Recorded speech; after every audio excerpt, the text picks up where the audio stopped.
കുഞ്ഞികൃഷ്ണന്റെ മുദ്രാവാക്യം രക്തസാക്ഷികൾ സിന്ദാബാദ്.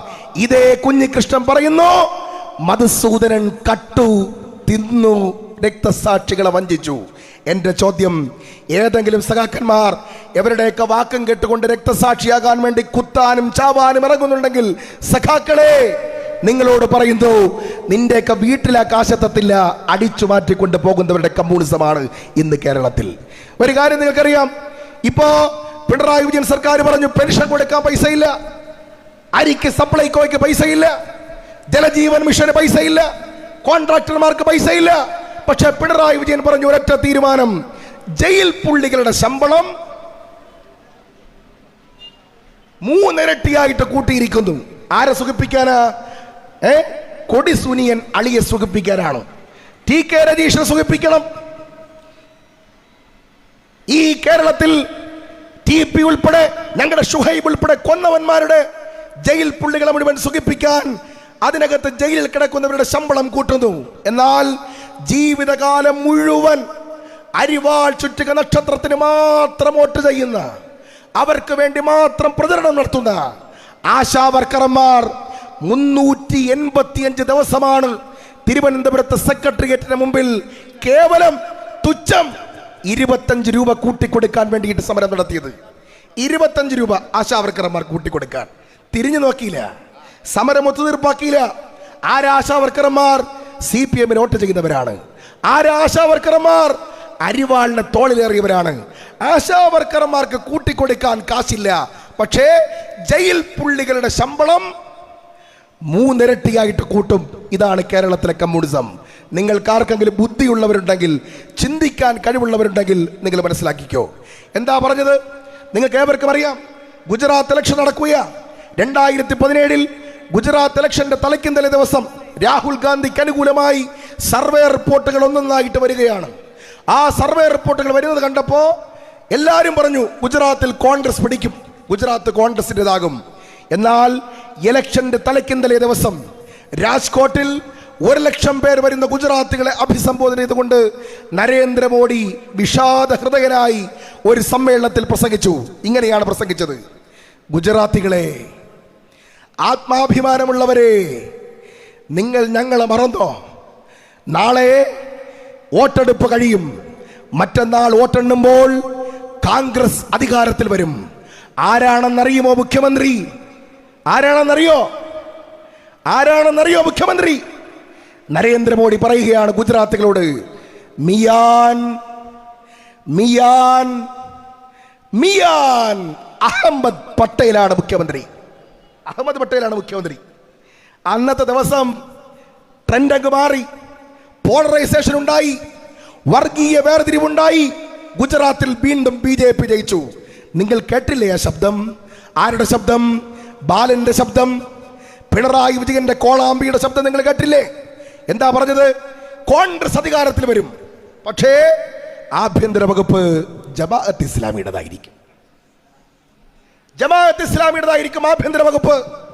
എന്നിട്ട് പറഞ്ഞു മാറാട് കലാപങ്ങൾ ഉണ്ടാകും. RSS പറയോ? RSS പറഞ്ഞിട്ടുണ്ടോ? RSS പറയാത്ത വർഗീയത, ന്യൂനപക്ഷങ്ങളെ അകറ്റി ഭൂരിപക്ഷ വർഗീയതയെ സുഖിപ്പിച്ച്, RSSനെ സുഖിപ്പിച്ച് വീണ്ടും അധികാരത്തിൽ കയറാൻ വേണ്ടി ബാലനെ കൊണ്ട് പറയിച്ചതാണ്. തീർന്നില്ല. ഭരണഘടന തൊട്ട് സത്യം ചെയ്ത സജി ചെറിയാൻ ആവർത്തിച്ചു പറഞ്ഞു, നോക്കൂ, തലശ്ശേരിയിലേക്ക് നോക്ക്, കണ്ണൂർ കോർപ്പറേഷനിലേക്ക് നോക്ക്, കോഴിക്കോട് ജില്ലാ പഞ്ചായത്തിലേക്ക് നോക്ക്, ജയിച്ചു വന്നവരുടെ എല്ലാവരുടെയും പേര് നോക്ക്, ജയിച്ചു വന്നവരുടെ പേര് നോക്ക്. അപ്പൊ മനസ്സിലാവും ആരാണ് ജയിച്ചവർ എന്ന് മനസ്സിലാകും. എന്താണ് ശുദ്ധമായ വർഗീയത? ആരെ സുഖിപ്പിക്കാൻ? RSSനെ സുഖിപ്പിക്കാൻ, സംഘപരിവാറിനെ സുഖിപ്പിക്കാൻ. എന്തിനു വേണ്ടി? 4 വോട്ടിന് വേണ്ടി. എന്റെ ശബ്ദം ശ്രമിക്കുന്ന CPMന്റെ സഖാക്കളെ, നിങ്ങൾ എന്താ പറഞ്ഞത്? ഞങ്ങളെ സഖാവ് പിണറായി വിജയൻ RSSനെതിരായി ഉയർത്തിപ്പിടിച്ച വടിവാൾ, ഊരിപ്പിടിച്ച കത്തി, അതിന്റെ ഇടയിലൂടെ അപ്പുറത്തെ കോളേജിന്റെ നടയിലൂടെ നടന്നുപോയത്രേ. എന്നാൽ ഇന്ന് RSSന്റെ മുഖ്യമന്ത്രിയല്ലേ പിണറായി വിജയൻ? എന്റെ ചോദ്യം, ഇന്നലകളിൽ നമ്മൾ പഠിച്ചത് കേരളത്തിലെ വിദ്യാഭ്യാസ മേഖല ജോസഫ് മുണ്ടശ്ശേരിയും CH മുഹമ്മദ് കോയയും തുടങ്ങി നമ്മുടെ നേതാക്കന്മാർ പരിവർത്തനം നടത്തിയ വിദ്യാഭ്യാസം, ആ വിദ്യാഭ്യാസ മേഖലയെ കേവലം 1400 വോട്ടുകൾക്ക് വേണ്ടി RSSന് എഴുതി കൊടുത്ത PM ശ്രീയിൽ ഒപ്പിട്ട നേതാവിന്റെ പേരാണ് ആര്? പിണറായി വിജയൻ. നിങ്ങൾ RSS അല്ലേ? നിങ്ങൾ BJP അല്ലേ? നിങ്ങൾക്കറിയോ എന്തായിരുന്നു മുദ്രാവാക്യം? കേരളമെമ്പാടും ഉയർത്തിപ്പിടിച്ച മുദ്രാവാക്യം സർവരാജ്യ തൊഴിലാളികളെ സംഘടിക്കുവിൻ. ഇങ്ങനെ മുദ്രാവാക്യം വിളിച്ചവരല്ലേ? എന്റെ ശബ്ദം ശ്രമിക്കുന്ന CI2കാരാ, ഇനി നിനക്ക് ലേബർ കോടതി പോവാൻ പറ്റൂല. ലേബർ ആക്ട് ഇല്ല, തൊഴിൽ തർക്കങ്ങളിൽ കോടതിയില്ല. കാര്യം എന്താണെന്നറിയോ? നിങ്ങളുടെ നേതാവ് പിണറായി വിജയൻ അമിത്ഷായുടെ വീട്ടിൽ പോയി മരുമകനെയും കൂട്ടിപ്പോയി ഒരു കരാറിൽ ഒപ്പിട്ടു. എന്താണ് കരാർ എന്നറിയോ? ആ കരാറിന്റെ പേരാണ്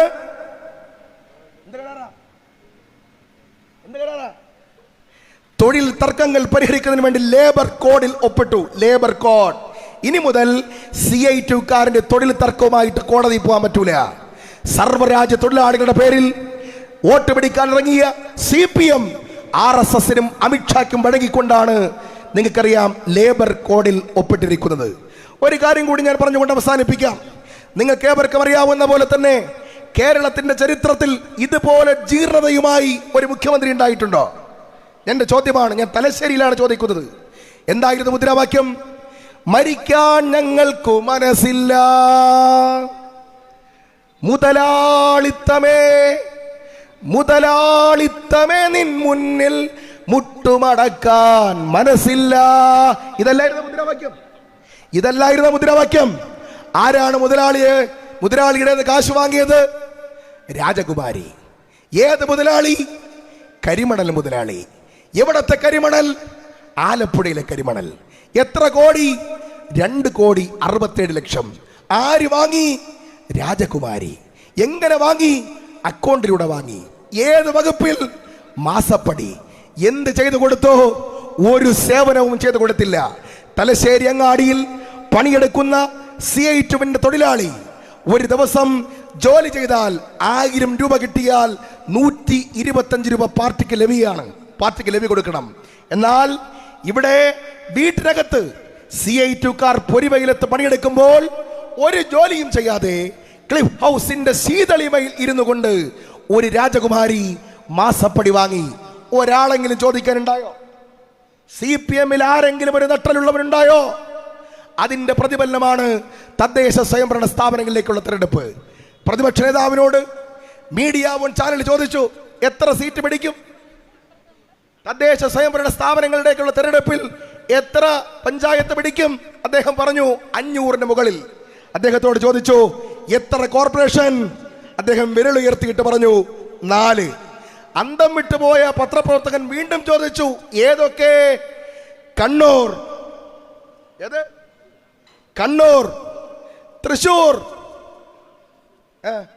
എറണാകുളം, കൊല്ലം എന്ന് പറഞ്ഞപ്പോ CPMന്റെയും CPIയുടെയും ഈറ്റില്ലമായ കോൺഗ്രസിന് ഒരു MLA പോലും ഇല്ലാത്ത കൊല്ലം ജില്ലയിലെ മുനിസിപ്പാലിറ്റി 50 കൊല്ലത്തിന് ശേഷം കോൺഗ്രസ് പിടിക്കുമെന്നോ? ഇവിടെ രാഷ്ട്രീയകാര്യ സമിതി അംഗം ബിന്ദു കൃഷ്ണയുടെ മണ്ഡലമാണ് കോർപ്പറേഷൻ. ആ കോർപ്പറേഷൻ പിടിക്കുമോ? ചോദ്യം. എന്നാൽ ഇലക്ഷന്റെ റിസൾട്ട് പുറത്തു വന്നപ്പോ 50 കൊല്ലത്തെ ചരിത്രത്തെ അട്ടിമറിച്ചുകൊണ്ട് CPMനെയും CPIയെയും പരാജയപ്പെടുത്തി കോൺഗ്രസ് നേതൃത്വം കൊടുക്കുന്ന, മുസ്ലിം ലീഗും RSPയും നേതൃത്വം കൊടുക്കുന്ന ഐക്യജനാധിപത്യ മുന്നണി കേരളത്തിന്റെ ചരിത്രത്തിൽ ആദ്യമായി കൊല്ലം കോർപ്പറേഷൻ പിടിച്ചു. കോഴിക്കോട് ജില്ലാ പഞ്ചായത്ത് ഒരിക്കലും നമ്മൾ പിടിക്കാറില്ല. കോഴിക്കോട് ജില്ലാ പഞ്ചായത്ത് പിടിച്ചു. ഞാൻ ഈ തലശ്ശേരി മുനിസിപ്പാലിറ്റിയെ കുറിച്ച് ചോദിക്കുക. മുമ്പ് എത്ര ഉണ്ടായിരുന്നു? 2? അതെ 3? 7. ഇപ്പൊ എത്ര ഉണ്ട്? 13 അല്ലേ? 13. എങ്ങനെയാണ് ഈ മാറ്റമുണ്ടായത്? മാറ്റമുണ്ടായത് ഇത്രയേ ഉള്ളൂ.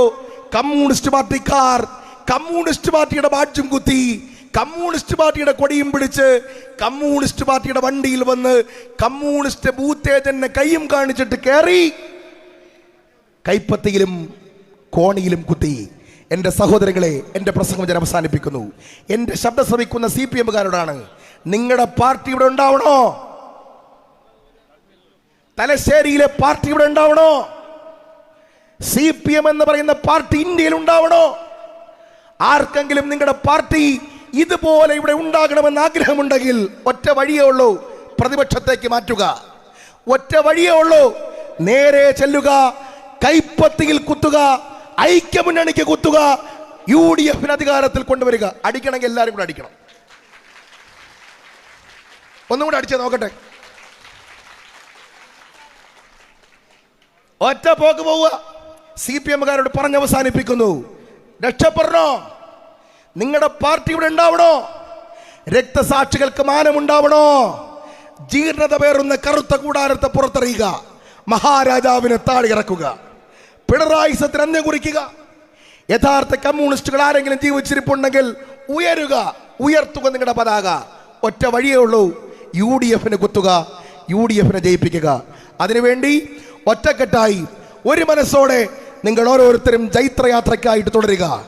നിങ്ങൾ നോക്ക്, കാസർഗോഡ് നിന്ന് തുടങ്ങിയതാണ് ജാഥ. എല്ലായിടത്തും രാവെന്നോ പകലെന്നോ ഇല്ലാതെ 10,000 ഒഴുകിയെത്തുന്നു. നിങ്ങൾ നോക്ക്, ഇന്നലകളിൽ നമ്മൾ നിന്നും അകന്നു പോയവരെല്ലാം തിരിച്ചു വന്നിരിക്കുകയാണ്. നിങ്ങൾ നോക്ക്, ആളുകളെ നോക്ക്, ഇന്നലകളിൽ നമ്മളോടൊപ്പം ഉണ്ടാവാതിരുന്നവരെല്ലാം ഒറ്റക്കെട്ടായിട്ട് വന്നിരിക്കുകയാണ്. മാറ്റമാണ്, എഴുതി വെച്ചോളൂ.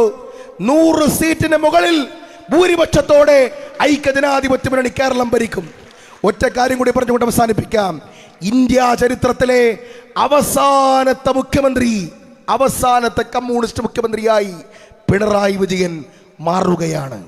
മാറണമെന്ന് ആഗ്രഹമുള്ളവർ കൈപ്പത്തിയിലോ ഈ UDF-നോ കുത്തുക.